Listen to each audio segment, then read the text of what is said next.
New at 6 tonight, drama intensifies over the speed of the United States Postal Service. It has caused worry about mail-in ballots this coming November. Well, now we're finding out the snail mail is also delaying veteran mail order prescriptions from the VA. 5 News reporter Catherine Gilker spoke to one local vet who says this isn't anything new. Certainly it's frustrating, but it's fearful too. The VA started requiring prescription medications to be mailed out to veterans 3 years ago. Greg Carney says since then his prescriptions either get put in the wrong mailbox at his apartment complex or just don't show up. Finally get the medication a week, up to 3 weeks later at the rental office. But that takes control of my health care at home away from me. Carney says the root of the problem is at the Postal Service. He's fortunate that a patient advocate at the Veterans Healthcare System of the Ozarks was able to help him get his medications at their pharmacy since they never came in the mail.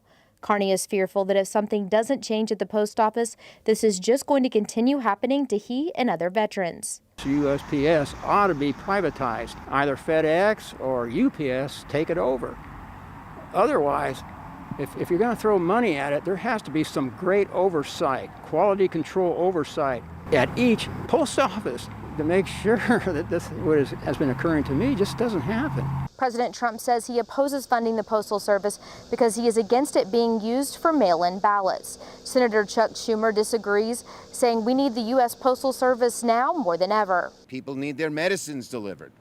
Lots of people with pre-existing conditions, lots of elderly people don't want to go out. They depend on the mails to give them vital stuff. Here is a statement from the U.S. Postal Service that says in part, the Postal Service is flexing its available resources to match the workload created by the impacts of the ongoing coronavirus pandemic. We appreciate the patience of our customers and apologize for any inconvenience that may have been experienced.